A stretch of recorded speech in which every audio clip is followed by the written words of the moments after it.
एक बार की बात है, एक शेरनी ने जंगल में एक बच्चे को जन्म दिया और जन्म देते ही वह उसी जगह पर मर गई। उतने में उधर से कई सारी भेड़ गुजर रही थी। वह शेर का बच्चा, जिसने अभी अभी दुनिया में कदम रखा था, वो उन भेड़ों के साथ मिलकर चला गया। अब वो शेर का बच्चा एक भेड़ की तरह पलने लगा और वो उन भेड़ों के साथ रहकर वह खुद को भी एक भेड़ ही समझने लगा था। उसने कभी मांस नहीं खाया और वो भेड़ों के साथ मिलकर घास खाने लगा था। उसे कुछ आइडिया ही नहीं था कि एक शेर कैसे रहता है और कैसे अपनी जिंदगी गुजारता है। और उसे यह तक नहीं पता था कि वह एक शेर है, क्योंकि उसके चारों तरफ भेड़ ही भेड़ थी और भेड़ों के साथ ही वो पलने लगा था। उसने कभी शेर की तरह नहीं दहाड़ा। फिर समय गुजरता गया और वह शेर का बच्चा एक जवान शेर बन गया।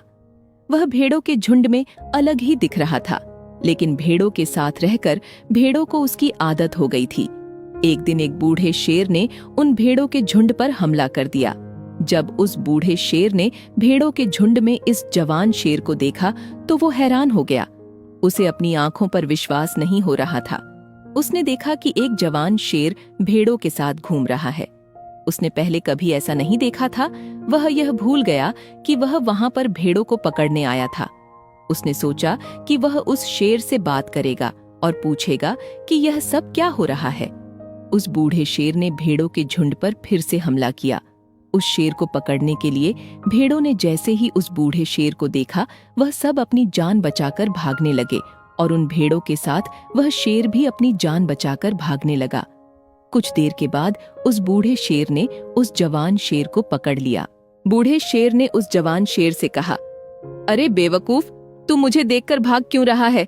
जवान शेर ने रोते हुए कहा, प्लीज मुझे छोड़ दो, मैं एक साधारण सा भेड़ हूँ, मुझे जाने दो। वह उस बूढ़े शेर को देखकर एक भेड़ की तरह कांप रहा था।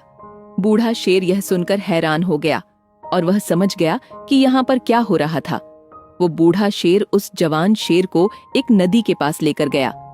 जवान शेर वहां से भागने की कोशिश कर रहा था, लेकिन बूढ़े शेर ने उसे नदी की तरफ धकेलते हुए कहा कि अपने आप को इस पानी में देखो। नदी का पानी पूरी तरह से शांत था। बूढ़े शेर ने जवान शेर से कहा, अपने चेहरे को इस नदी में देखो और मेरे चेहरे को देखो, अपने शरीर को इस नदी में देखो और मेरे शरीर को देखो। उस जवान शेर ने डरते हुए अपना चेहरा नदी में देखा और जैसे ही उसने अपना चेहरा नदी में देखा, वो हैरान हो गया। उसने देखा कि वो एक भेड़ की तरह नहीं बल्कि एक शेर की तरह दिखता है। वो रियलिटी को समझ गया कि वो एक भेड़ नहीं बल्कि एक शेर है और एक सेकंड के अंदर ही उसने एक शेर की तरह दहाड़ा। उसकी दहाड़ सुनकर पूरा जंगल कांप गया। उसने अपने आप को पहचान लिया, अपनी पावर्स को पहचान लिया और तभी उसने अपने आप में एक ऐसी एनर्जी महसूस की जो उसने आज से पहले कभी नहीं की थी। फिर उसने सोचा कि एक भेड़ की तरह जीना रियलिटी नहीं थी, वह सिर्फ एक मेंटली कॉन्सेप्ट था और अब वो रियलिटी को जान चुका था। इस कहानी से बहुत ही डीप मैसेज निकलकर सामने आता है। अपने अंदर से उस वीकनेस को निकालो जो आपके अंदर झूठ बोल बोलकर बैठा दी गई है। आप भी एक शेर की तरह हो जो भेड़ों के बीच फंस चुके हो। आपके पास जितने भी लोग हैं वो आपको ये फील कराते हैं कि आप अपनी लाइफ में कुछ नहीं कर सकते हो, क्योंकि कहीं ना कहीं आप भी उनके साथ रहकर उनकी ही तरह ही बनने की कोशिश करते हो। आपको इस भीड़ से अलग खड़े रहना है